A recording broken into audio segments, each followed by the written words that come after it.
Hello दोस्तों, नमस्कार। मेरा नाम है संदीप और आप सभी का वेलकम है नथिंग इम्पॉसिबल के यूट्यूब चैनल पर। आशा करता हूं और उम्मीद करता हूं आप सभी बहुत ही अच्छे होंगे और आप सभी की प्रिपरेशन भी बहुत ही अच्छे तरीके से चल रही होगी। तो फ्रेंड्स, आज के इस वीडियो में हम लोग यूजीसी नेट फर्स्ट पेपर में एग्ज़ाम 2022 और 23 के पॉइंट ऑफ व्यू से, इसके साथ ही साथ करंट टाइम में जो एग्ज़ाम आपका होने वाला है उसके भी पॉइंट ऑफ व्यू से, आईसीटी वाले यूनिट से, जिसको बोला जाता है इंफॉर्मेशन एंड कम्युनिकेशन टेक्नोलॉजी और हिंदी में सूचना एवं संचार प्रौद्योगिकी भी इसको कहा जाता है। तो इस यूनिट से हम एसआईक्यू महत्वपूर्ण प्रश्नों को कवर करने वाले हैं। एसआईक्यू का मतलब सुपर इंपॉर्टेंट क्वेश्चन यहाँ पर, जो कि आपके एग्जाम के पॉइंट ऑफ व्यू से काफ़ी ज़्यादा इंपॉर्टेंट है।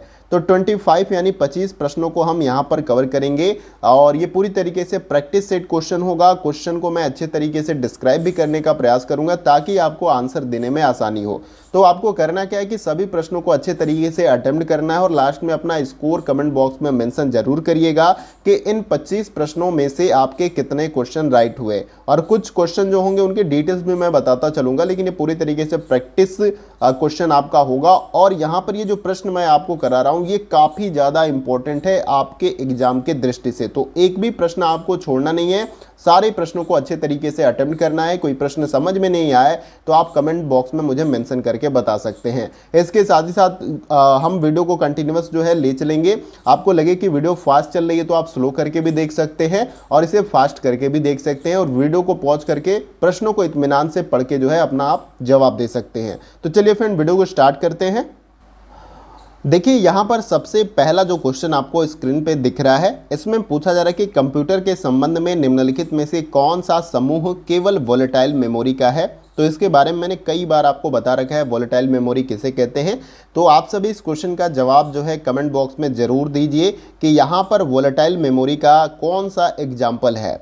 तो देखिए, इस प्रश्न का जो हमारा राइट आंसर हो जाएगा वो है आपका ऑप्शन नंबर सी यहाँ पर हो जाएगा, जो कि नीचे टाइप हो गया है। रैम और जो कैश मेमोरी आपका होता है ये वोलेटाइल मेमोरी का आपका एग्जाम्पल है। अब मैं वोलेटाइल मेमोरी के बारे में एक लाइन में आपको बता देता हूं, वैसे मैंने कई बार आपको बताया है। वोलेटाइल मेमोरी उस मेमोरी को कहा जाता है जिनमें डेटा को स्टोर करने के लिए जो है पावर सप्लाई का होना बहुत ज़रूरी है। अगर पावर सप्लाई नहीं होगी तो आप उसमें डेटा स्टोर नहीं कर पाएंगे। और इसके बाद से जो नॉन वोलेटाइल मेमोरी होती है, इसका अपोजिट आप समझ सकते हैं कि जिनमें पावर की आवश्यकता नहीं होती है वो नॉन वोलेटाइल मेमोरी होगी, जिसमें आप पेन ड्राइव देख सकते हैं जो एक्सटर्नल मेमोरी होता है। इस तरीके से जितनी भी मेमोरी के एग्जांपल्स हैं वो आपके नॉन वोलेटाइल के हैं। और वोलेटाइल तो आपको याद रखना है कि जिसमें पावर सप्लाई की आवश्यकता होती है। पावर सप्लाई अगर नहीं होगी तो आप उसमें डेटा सेव नहीं कर पाएंगे। तो आई होप कि आपने right answer option C comment box में बताया होगा। आइए अगला क्वेश्चन देखते हैं। अगला क्वेश्चन हमारा है क्वेश्चन नंबर 2। देखिए, इसमें पूछा जा रहा है कि निम्नलिखित इंटेल प्रोसेसर को घटते हुए गति के क्रम में सही क्रम में चिन्हित कीजिए। तो देखिए, यहाँ पर इंटेल का जो प्रोसेसर होता है उसको दिया गया है, उनके नंबर्स हैं, अलग अलग सीरीज हैं। तो बोला जा रहा है कि प्रोसेसर को घटते हुए गति के क्रम में जो है सही तरीके से हमें लगाना है और उसके बाद से नीचे दिए गए विकल्पों में से अपना सही आंसर बताने का प्रयास करना है। तो जो आपके सिस्टम में प्रोसेसर इस्तेमाल होता है, इंटेल का ज़्यादातर प्रोसेसर इस्तेमाल किया जाता है सिस्टम में, तो इसके क्रम को जो है हमें सही से लगाकर जो है अपना राइट आंसर बताने का प्रयास करना है। तो आप जो है वीडियो को पॉज करके इसका राइट आंसर कमेंट बॉक्स में ज़रूर बताएं। तो आइए इसे हम क्रम में लगा लेते हैं। देखिए, सबसे पहले यहाँ पर हमारा इस क्रम में जो सबसे पहले आएगा वो आएगा तीसरा, ये पहले नंबर पे आ जाएगा डुअल कोर। बोला क्या है, प्रोसेसर को घटते हुए क्रम में लगाना है, यानी सबसे ज़्यादा पावर जिस प्रोसेसर का उसको पहले रखना है। तो डुअल कोर का जो है फास्ट वर्क करता है सिस्टम में अगर डुअल कोर का प्रोसेसर है तो। फिर उसके बाद से जो दूसरे नंबर पर आपका आ जाएगा वो है आपका पेंटिनियम थर्ड, तो ये आपका दूसरे नंबर पे आ जाएगा।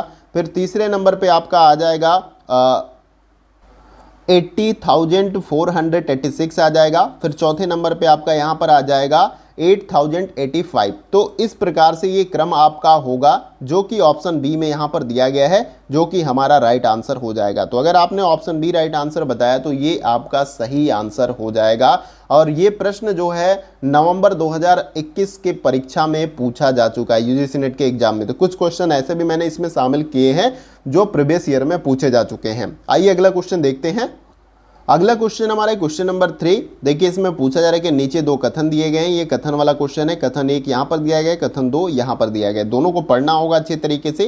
पहले कथन में दिया गया कि यूएसबी ड्राइव फ्लैश ड्राइव के रूप में भी जाना जाता है, और कथन दूसरा दिया गया है कि चेक और जमा पर्ची के अधोभाग में उन असामान्य संख्याओं को स्वतः पढ़ने के लिए बैंकों द्वारा प्रयुक्त यंत्र जो है MICR के रूप में जाना जाता है। अब दोनों कथन को अच्छे तरीके से समझना है, जो कि नीचे दिया गया कि उपरोक्त कथन का अवलोकन करिए, समझिए, उसके बाद से अपना राइट आंसर कमेंट बॉक्स में यहाँ पर देने का प्रयास करिए। तो इसका राइट आंसर आप सभी जरूर बताइए। क्वेश्चन का लेवल काफ़ी अच्छा है, हर तरह का प्रश्न मैंने इसमें लिया है, कथन और कारण वाला भी लिया है, स्टेटमेंट्स वाले लिए हैं, मैचिंग वाले भी क्वेश्चन लिए, तो हर तरह का प्रश्न आपको इस वीडियो में मिलने वाला है। तो इसका राइट आंसर क्या होगा, जवाब आप सभी दें। तो ऑप्शन नंबर ए यहाँ पर इस क्वेश्चन का हमारा राइट आंसर हो जाएगा। कथन पहला और कथन दूसरा दोनों सत्य हैं। यहाँ पर यूएसबी ड्राइव फ्लैश ड्राइव के रूप में भी जाना जाता है, याद रखना है आपको। और कथन दूसरा जो है चेक और जमा पर्ची के अधोभाग में उन असामान्य संख्याओं को स्वतः पढ़ने के लिए बैंकों द्वारा जो है प्रयुक्त यंत्र जो है MICR के रूप में भी जाना जाता है। तो ये दोनों कथन आपका सही है। तो अगर आपने ऑप्शन सी राइट आंसर बताया तो ये आपका सही आंसर हो जाएगा। आइए अगला क्वेश्चन देखते हैं। अगला क्वेश्चन हमारा क्वेश्चन नंबर 4। देखिए इसमें पूछा जा रहा है कि निम्नलिखित में से कौन सा सॉफ्टवेयर है। तो कुछ विकल्प यहाँ पर दिए गए हैं, जिनमें से कुछ सॉफ्टवेयर हैं, कुछ सॉफ्टवेयर नहीं भी हो सकते हैं। तो नीचे दिए गए विकल्पों के अनुसार यानी इन चारों में से आपको अपना राइट आंसर बताने का प्रयास करना है। इसका जवाब आप सभी जरूर दें। देखिए ईमानदारी से अगर आप प्रश्नों को अटेम्प्ट करते हैं तो ये आपको ही हेल्प करेगा, अगर नहीं भी करते हैं तो इसका नुकसान जो भी होगा वो आपको ही उठाना पड़ेगा। तो एक बात हमेशा आपको अपने जहन में और ईमानदारी से याद रखना चाहिए कि अपने आप को धोखा कभी नहीं दिया जा सकता। अगर आप पढ़ोगे तो आप अच्छा परफॉर्म भी करोगे, अगर नहीं पढ़ोगे तो आप परीक्षा में अच्छा परफॉर्म नहीं करोगे, ये आप सभी को पता रहना चाहिए। तो आप सबसे झूठ बोल सकते हैं लेकिन अपने आप से कभी झूठ नहीं बोल सकते। तो इसलिए हमेशा आपको जहन में याद रखना है कि दूसरे व्यक्तियों से तो झूठ बोला जा सकता है, लेकिन ईमानदारी से अगर हम अपने आप से पूछें तो उससे झूठ नहीं बोला जा सकता। तो ईमानदारी से पढ़ाई करिए, निश्चित रूप से आप अपने लक्ष्य में जो है अग्रसर रहेंगे और उसे सफलतापूर्वक प्राप्त भी कर पाएंगे। देखिए यहाँ पर इस क्वेश्चन का जो हमारा राइट आंसर हो जाएगा वो एक हो जाएगा वेब ब्राउजर, और एक कंपाइलर और डिवाइस ड्राइवर। वेब ब्राउजर से आप सभी परिचित हैं, जिसमें हम ब्राउजर का इस्तेमाल करके उसमें गूगल के सर्च इंजन में कोई भी जानकारी सर्च करते हो, और भी काफ़ी कुछ इसमें होता है फीचर्स। और कंपाइलर जो है प्रोग्रामिंग जो लैंग्वेज होता है उसको मशीनी लैंग्वेज में कन्वर्ट करने का काम करता है एक तरीके से। और डिवाइस ड्राइवर के बारे में आपको पता ही है, ये भी एक प्रकार का सॉफ्टवेयर है। लेकिन एडोब जो है ये सॉफ्टवेयर नहीं है, लेकिन एडोब के आगे अगर फोटोशॉप और भी इसके कई सारे सॉफ्टवेयर है, अगर वो होता तो वो आपका सॉफ्टवेयर में हो जाता। लेकिन पहला जो है क्या है, वो सॉफ्टवेयर नहीं है, बाकी 3 सॉफ्टवेयर है, जो कि आपका ऑप्शन नंबर बी में यहाँ पर दिया गया है 2, 3, 4, इसलिए ये आपका राइट आंसर हो जाएगा। उम्मीद करता हूँ सही आंसर आप सभी ने बताया होगा। आइए अगला क्वेश्चन देखते हैं। अगला क्वेश्चन हमारा है क्वेश्चन नंबर 5, और ये क्वेश्चन आपका मैचिंग वाला क्वेश्चन है। एक तरफ सेट 1 दिया गया है, एक तरफ सेट 2 दिया गया है। सेट 1 में जो कंपनी है उनका नाम दिया गया है, और सेट 2 में उनके फाउंडर का नाम दिया गया है जो संस्थापक होते हैं। तो सिंपली आपको इसे मैच करना है और नीचे दिए गए इन 4 विकल्पों में से आपको अपना राइट आंसर बताना है। तो आप इसे मैच करें।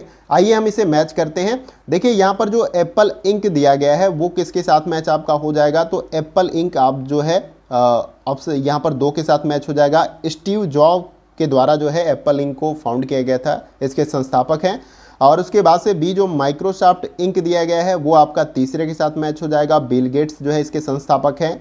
और इन्फोसिस लिमिटेड जो कि सॉफ्टवेयर डेवलप करने का काम करती है, वो आपका AR नारायण मूर्ति के द्वारा इसकी स्थापना की गई थी, संस्थापक हैं। और एयरटेल जो है आप सभी को पता है सुनील भारतीय मित्तल के द्वारा जो है इसको फाउंड किया गया था। तो सिंपली ऐसे मैच करना था, और जैसे हमने मैच किया उसके अकॉर्डिंग जो है हमारा ऑप्शन नंबर डी क्या हो जाएगा, राइट आंसर हो जाएगा। आइए अब अगला क्वेश्चन देखते हैं। अगला क्वेश्चन हमारा है क्वेश्चन नंबर 6। देखिए इसमें पूछा जा रहा है कि कंप्यूटर के निम्नांकित मेमोरी प्रकारों को सबसे धीरे से सबसे तीव्र के क्रम में व्यवस्थित कीजिए। तो यहाँ पर मेमोरी के अलग अलग टाइप्स दिए गए हैं, और आपको करना क्या है कि यहाँ पर मेमोरी के प्रकारों को जो है सबसे धीरे से सबसे तीव्र की तरफ, यानी सबसे कम किस मेमोरी की तीव्रता है, फिर सबसे ज़्यादा आपका लास्ट में होगा। तो इस क्रम में जो है आपको लगाना है, और नीचे दिए गए विकल्पों में से यानी इन 4 में से ही आपको अपना राइट आंसर बताने का प्रयास करना है। तो काफ़ी अच्छा क्वेश्चन है, इसका राइट आंसर आप सभी कमेंट बॉक्स में बताने का प्रयास जरूर करें।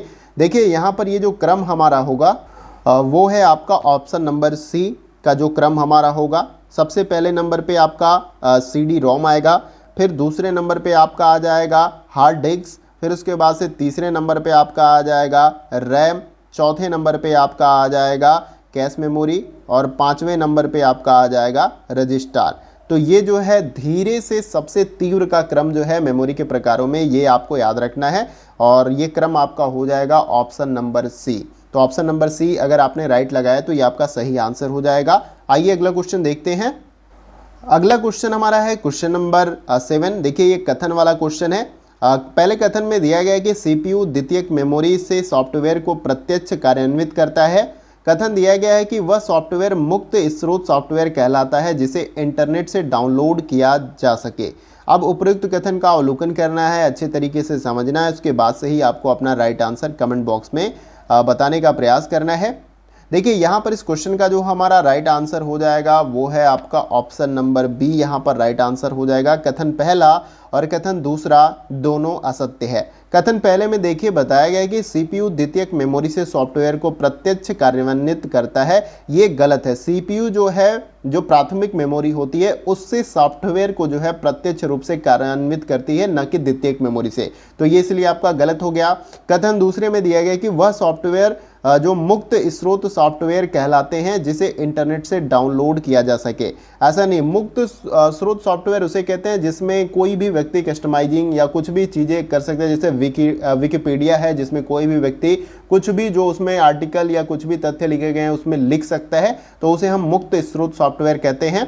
तो आई होप कि आपको क्लियर हो गया होगा कि ऑप्शन बी हमारा कैसे राइट आंसर है। आइए अगला क्वेश्चन देखते हैं।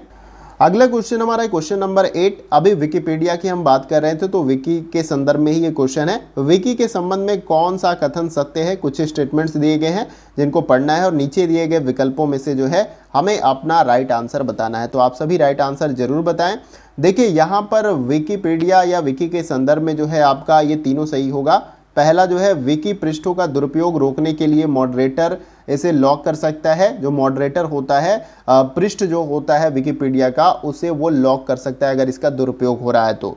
फिर दूसरा आपका यहाँ पर राइट हो जाएगा कि विकी पृष्ठ में किया गया प्रत्येक परिवर्तन अंकित किया जाता है और उसे हिस्ट्री लिस्ट में देखा जा सकता है। यानी कि जो भी आप परिवर्तन करते हैं, जो भी तथ्य आर्टिकल उसमें लिखे होते हैं, उसे आप हिस्ट्री लिस्ट में देख सकते हैं। और विकी अभिकल्पन लोगों को आसानी से सहयोग की अनुमति देता है, यानी कि कोई भी व्यक्ति उसमें कुछ लिख सकता है, तथ्य को आगे बढ़ा सकता है। तो ये भी आपका, जैसे कि अभी पिछले क्वेश्चन में मुक्त स्रोत सॉफ्टवेयर के बारे में हम बात कर रहे थे, तो उसका एग्जाम्पल भी हो जाएगा। नीचे दिए गए विकल्पों में से सही आंसर कौन सा है? तो तीनों सही है, तो आपका ऑप्शन नंबर डी क्या हो जाएगा? हमारा राइट आंसर यहां पर हो जाएगा। तो उम्मीद करता हूं कि आप सभी ने इसका राइट आंसर बताया होगा। आइए अगला प्रश्न देखते हैं।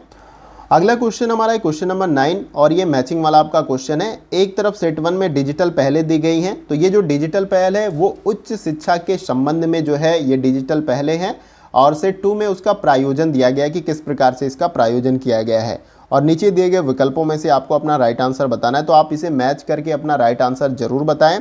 देखिए यहाँ पर सबसे पहले हम मैच करते हैं। सबसे पहले क्या दिया गया है? स्वयं आपका दिया गया है, तो स्वयं किसके साथ आपका मैच हो जाएगा? तीसरे के साथ आपका मैच हो जाएगा। इसके बारे में मैंने बहुत कुछ आपको बता रखा है। कहीं भी कभी भी उच्च स्तरीय शिक्षा के लिए जो है MOOC यानी मूक्स जो है, मैसिव ओपन ऑनलाइन कोर्स जिसका फुल फॉर्म होता है, तो स्वयं भी जो है एक डिजिटल पहल है, एक प्लेटफॉर्म है जहां पर कहीं भी और कभी भी आप जो उच्च स्तरीय शिक्षा होता है उसे आप ले सकते हैं। और ये मूक के साथ जो है लिंकअप है एक तरीके से, जो स्वयं आपका है। और उसके बाद से स्वयं प्रभा आपका दिया गया है, तो ये किसके साथ मैच हो जाएगा? तो स्वयं प्रभा जो है आपका चौथे के साथ यहाँ पर मैच हो जाएगा। उच्च स्तरीय शिक्षा के लिए निःशुल्क DTH चैनल जो है ये प्रोवाइड करता है स्वयं प्रभा। और उसके बाद से आपका नेक्स्ट है डिजी लॉकर, तो ये किसके साथ मैच हो जाएगा? ये आपका दूसरे के साथ मैच हो जाएगा।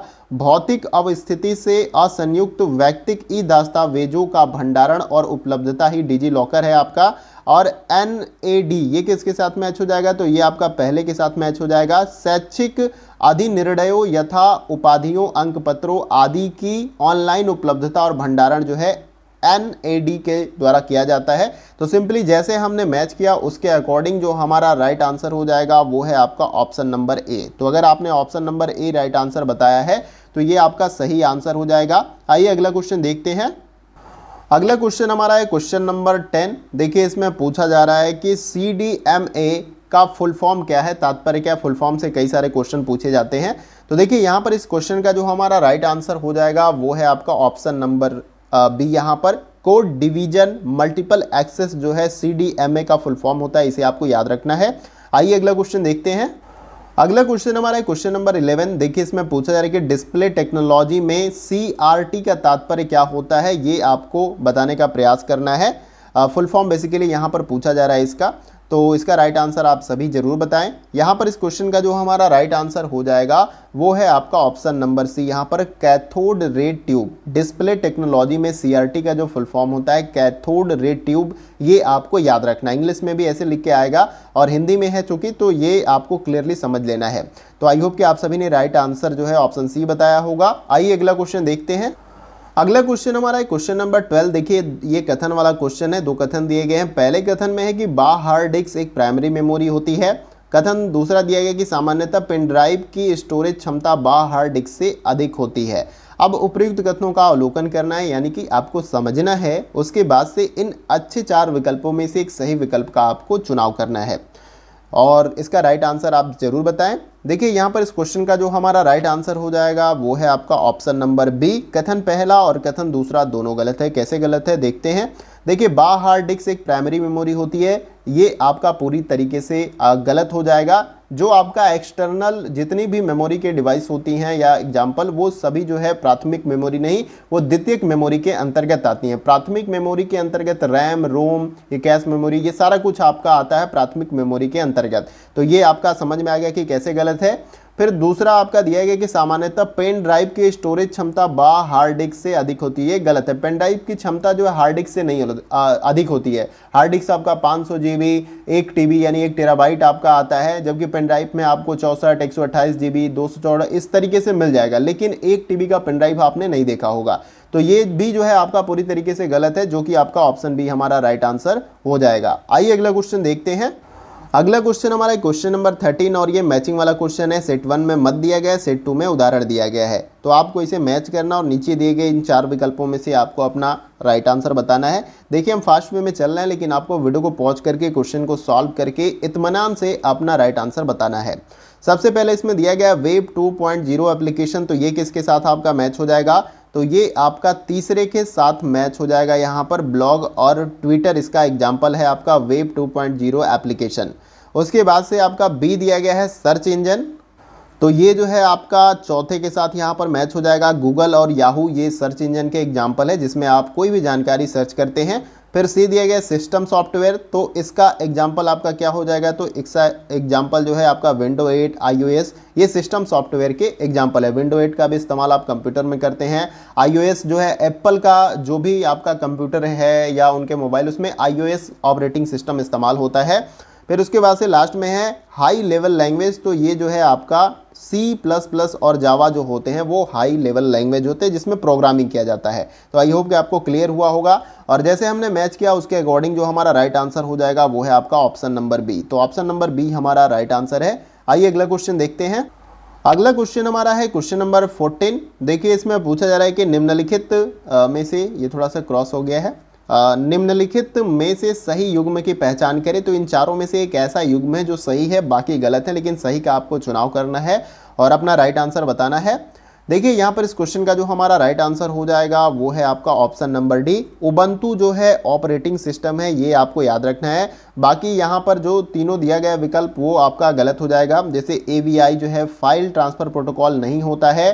एक्सेल जो है वर्ड प्रोसेसिंग सॉफ्टवेयर नहीं है। एक्सेल में जो है हम जो है चार्ट या सीट जो होती हैं वो हम बनाते हैं। वर्ड प्रोसेसिंग में तो वर्ड पैड आपका दिया गया सॉफ्टवेयर वो होता है। और HDD जो है क्लाउड स्टोरेज फैसिलिटी नहीं होता है, ये भी गलत है। लेकिन उबंटू एक ऑपरेटिंग सिस्टम है। माइक्रोसॉफ्ट की सीरीज में जो विंडो 8, 7, 9, 11 ये सब कुछ जो है ऑपरेटिंग सिस्टम है, ये भी आपको याद रखना है। तो आई होप कि आपने इसका right answer option number D comment box में बताया होगा। आइए अगला क्वेश्चन देखते हैं। अगला क्वेश्चन हमारा है क्वेश्चन नंबर 15। देखिए इसमें पूछा जा रहा है कि BCD का क्या तात्पर्य है, यानी कि BCD का यहाँ पर आपसे फुल फॉर्म पूछा जा रहा है इन चारों विकल्पों में से। तो इसका जो राइट आंसर हमारा हो जाएगा वो है आपका ऑप्शन नंबर ए, यहाँ पर राइट आंसर हो जाएगा। बाइनरी कोडेड डेसिमल BCD का फुल फॉर्म होता है, ये आपको याद रखना है। आइए अगला प्रश्न देखते हैं। अगला क्वेश्चन हमारा है क्वेश्चन नंबर 16। देखिए इसमें पूछा जा रहा है कि निम्नलिखित में से किसमें नेटवर्क वायरस के माध्यम से एक फ़ोन कॉल किया जा सकता है, ये आपको इन चारों विकल्पों में से बताना है। तो इसका जो राइट आंसर हमारा हो जाएगा वो है आपका option number D, VoIP। English में भी मैं लिख देता हूँ, VoIP ये आपका होता है। इसका फुल फॉर्म होता है वॉइस ओवर इंटरनेट प्रोटोकॉल, ये आपको याद रखना है। तो इसके माध्यम से जो है फ़ोन कॉल किया जा सकता है, ये आपको याद रखना है, VoIP। इसका फुल फॉर्म भी आपसे हो सके तो पूछ लिया जाए एग्जाम में, तो ये आपको याद रखना है। आइए अगला क्वेश्चन देखते हैं। अगला क्वेश्चन हमारा है क्वेश्चन नंबर 17। देखिए इसमें पूछा जा रहा है कि निम्नलिखित में से कौन अरब संलक्षणों का एक प्रतिरूपण करता है, इन चारों में से आपको बताने का प्रयास करना है। तो देखिए यहाँ पर इस प्रश्न का जो हमारा राइट आंसर हो जाएगा वो है आपका ऑप्शन नंबर सी, यहाँ पर राइट आंसर हो जाएगा। 1 गीगाबाइट यानी कि 1 GB की यहाँ पर बात की जा रही है, इसी को गीगाबाइट कहा जाता है। और 1 GB में जो है आपका 1024 जो है मेगाबाइट होता है, ये भी आपको याद रखना है। MB यहाँ पर मैं लिख देता हूँ। इसके बारे में मैंने जितनी भी ये इकाइयाँ हैं मेमोरी की, इसके बारे में मैंने आपको पहले भी बता रखा है, लेकिन आपको याद रखना है, ऐसे भी क्वेश्चन पूछा जाता है। तो उम्मीद करता हूँ राइट आंसर आप सभी ने कमेंट बॉक्स में बताया होगा। आइए अगला क्वेश्चन देखते हैं। अगला क्वेश्चन हमारा है क्वेश्चन नंबर 18। देखिए इसमें पूछा जा रहा है कि किसी तृतीय पक्ष द्वारा हेरफेर से बचाव के लिए किसी नेटवर्क में संचरण के पूर्व डाटा विलग्न जो दिया गया है, स्क्रैम्बलिंग को क्या कहा जाता है, ये आपको इन चारों विकल्पों में से बताने का प्रयास करना है। काफ़ी अच्छा क्वेश्चन है, सभी क्वेश्चन अच्छे हैं, अच्छे लेवल के प्रश्न मैं आपको यहाँ पर करा रहा हूँ जिससे आपको ज़्यादा से ज़्यादा हेल्प मिल सके। देखिए यहाँ पर इस क्वेश्चन का जो हमारा राइट आंसर हो जाएगा वो है आपका ऑप्शन नंबर डी, कूटबद्धन, जिसको इंग्लिश में एनक्रिप्शन बोलते हैं। तो यहाँ पर ऑप्शन डी आपका राइट आंसर हो जाएगा। आइए अगला क्वेश्चन देखते हैं। अगला क्वेश्चन हमारा है क्वेश्चन नंबर 19। देखिए इसमें पूछा जा रहा है कि निम्नलिखित सूची में से कौन शिक्षार्थी केंद्रित दृष्टिकोण की श्रेणी से संबंधित है। तो यहाँ पर कुछ विकल्प दिए गए हैं और आपको यह बताने का प्रयास करना है कि शिक्षार्थी केंद्रित दृष्टिकोण की श्रेणी से कौन सा यहाँ पर सही हो सकता है, और नीचे दिए गए विकल्पों के अनुसार आपको अपना राइट आंसर बताने का प्रयास करना है। तो देखिए यहाँ पर इस प्रश्न का जो हमारा राइट आंसर होगा, एक तो आपका स्वयं होगा और एक आपका यहाँ पर हो जाएगा मूक। इसके बारे में, दोनों के बारे में मैंने बताया पहले भी, अभी पीछे एक ऐसा क्वेश्चन मैंने कराया था। ये दोनों ही जो है आपके शिक्षार्थी केंद्रित है, यानी कि मान लीजिए कोई ऐसा विद्यार्थी है जो कॉलेज स्कूल्स जाने में असमर्थ है, उसको उच्च शिक्षा चाहिए या उसको एजुकेशन चाहिए, तो ये जो प्लेटफॉर्म्स हैं उनको ये सारी शिक्षा जो है प्रोवाइड करते हैं। जैसे स्वयं आपका है, ये भी एक आपका प्लेटफॉर्म है जिसमें कई सारे कोर्सेज होते हैं जिनको आप कंप्लीट कर सकते हैं घर पे बैठे बैठे। अब देखिए स्वयं का जो फुल फॉर्म होता है study web of active learning for young aspiring minds, जो है इसका फुल फॉर्म है। मूक के बारे में भी मैंने आपको बताया था। इसका जो फुल फॉर्म होता है मैसिव ओपन ऑनलाइन कोर्स, जो है इसका फुल फॉर्म होता है। ये दोनों का आपस में कनेक्शन है या लिंकअप एक तरीके से कहिए, ये कोर्स को प्रोवाइड करने के लिए जो ऑनलाइन है। तो दूरस्थ क्षेत्रों में जो है शिक्षा को पहुंचाने का ये बहुत ही बढ़िया माध्यम है। दूर इलाके में भी आप बैठे हैं तो इन प्लेटफॉर्म के माध्यम से जो है आप कोई भी कोर्स कंप्लीट कर सकते हैं। तो इसके बारे में मैंने काफ़ी कुछ बताया है। तो देखिए जो हमारा राइट आंसर हो जाएगा वो है आपका ऑप्शन नंबर ए। आइए अगला क्वेश्चन देखते हैं।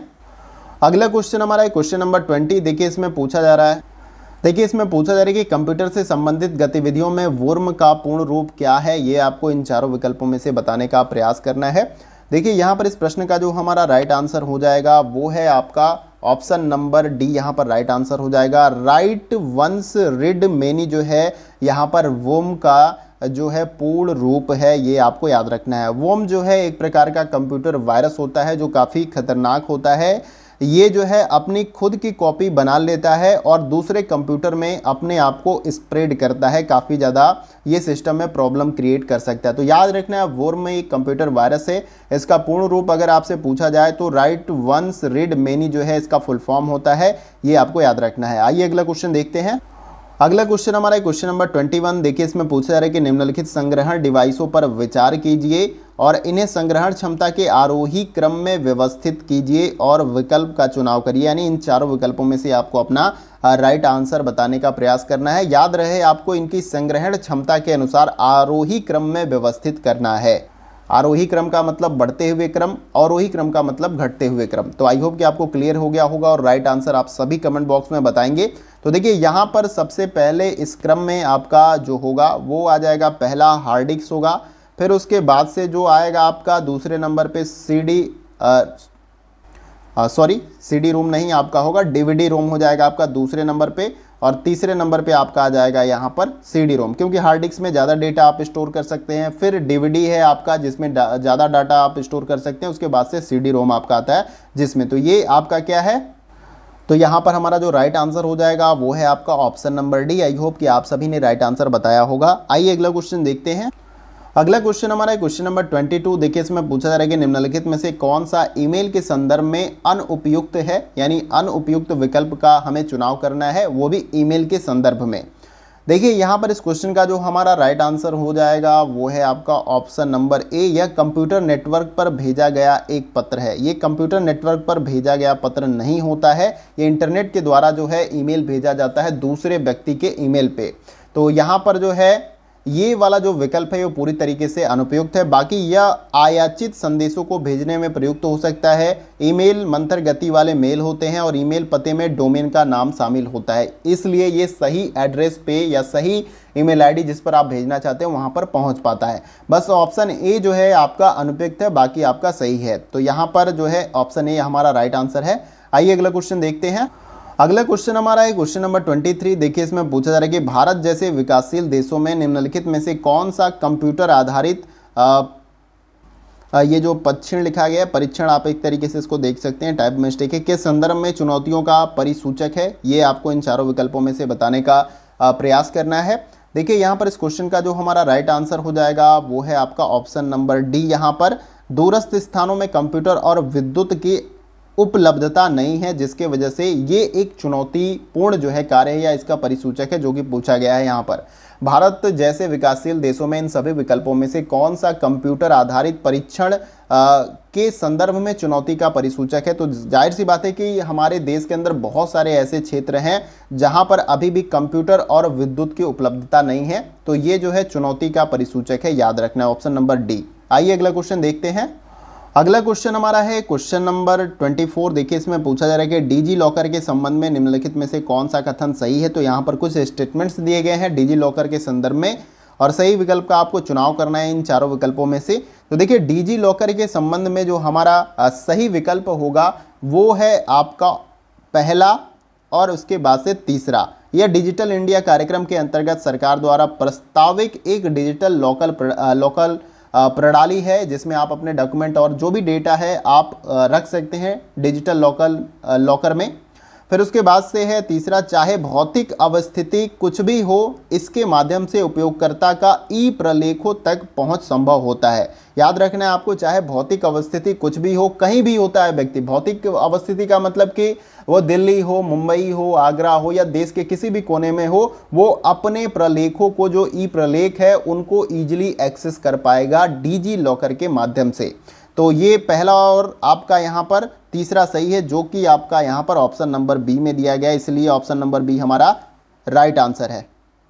अगला क्वेश्चन हमारा है क्वेश्चन नंबर 25। देखिए इसमें पूछा जा रहा है कि निम्नलिखित में से कौन सा कथन सही है। तो यहाँ पर कुछ कथन दिए गए हैं, इनमें से कुछ कथन ऐसे हैं जो सही होंगे, कुछ गलत है, लेकिन सही कथन का हमें चुनाव करना है और नीचे दिए गए इन चार विकल्पों में से अपना राइट आंसर बताना है। तो देखिए यहाँ पर जो कथन हमारे सही हो जाएंगे वो पहला भी सही होगा, दूसरा भी और तीसरा भी। गूगल का वेब ब्राउजर क्रोम कहलाता है। ये आपको गूगल का जो वेब ब्राउजर है वो क्रोम है, आप सभी को पता है, गूगल एक सर्च इंजन है। एप्पल का वेब ब्राउजर सफारी कहलाता है और मोजिला फायरफॉक्स एक open source web browser software है। तो ये तीनों आपके राइट हो जाएंगे, जिसलिए हमारा ऑप्शन नंबर डी यहाँ पर क्या हो जाएगा, राइट आंसर हो जाएगा। तो यहाँ पर हमने अपना 25 क्वेश्चन जो है पूरी तरीके से कंप्लीट किया और ये सभी क्वेश्चन जो है काफ़ी ज़्यादा इंपॉर्टेंट है आपके एग्जाम के पॉइंट ऑफ व्यू से। तो ये वीडियो का सेशन कैसा रहा आप कमेंट बॉक्स में लिखकर ज़रूर बताइएगा। किसी प्रश्न के बारे में आपको समझ में नहीं आता, कुछ समझ में भी अगर नहीं आया हो तो वो भी आप मेंशन करके बताइएगा। और किसी और यूनिट से आपको प्रश्न चाहिए या कोई टॉपिक आपका रह गया है, नहीं क्लियर हुआ है, तो आप उसके बारे में भी कमेंट बॉक्स में मेंशन करिएगा, मैं उस पर भी वीडियो बनाने का प्रयास करूंगा। इसके साथ ही साथ वीडियो कैसा लगा इसके बारे में भी अपना फीडबैक जरूर दीजिएगा। वीडियो कहीं से भी अच्छा लगे तो वीडियो को लाइक जरूर करिएगा। आपके एक लाइक से हमें बहुत सारा मोटिवेशन और अप्रिसिएशन मिलता है कि ऐसे ही कंटिन्यूअस वीडियो आपको प्रोवाइड करें। और लगता है कि काफ़ी ज़्यादा इंपॉर्टेंट है तो आप दूसरे दोस्तों के साथ इसे शेयर जरूर करिएगा ताकि उनको भी इस वीडियो से हेल्प मिल सके। चैनल पे अगर आप नए हैं तो चैनल को सब्सक्राइब करिएगा और बेल आइकन का ये जो बटन होता है उसको आपको प्रेस कर लेना है न्यू वीडियो की अपडेट्स को पाने के लिए। इसके साथ ही साथ एग्जाम रिलेटेड भी बहुत सारे अपडेट जो है आते रहते हैं, तो वो भी अपडेट अगर आपको चाहिए वो भी ऑथेंटिक वे में, तो भी आप सब्सक्राइब करके बेल आइकन को प्रेस कर सकते हैं। और किसी अन्य एग्जाम की भी तैयारी करते हैं तो भी आप इस चैनल के साथ ज्वाइन हो सकते हैं। निश्चित रूप से आपको इस चैनल के माध्यम से लाभ मिलेगा। तो आज के वीडियो में बस इतना ही, फिर मिलते हैं अगले वीडियो में कुछ और महत्वपूर्ण प्रश्नों के साथ। तब तक के लिए जय हिंद।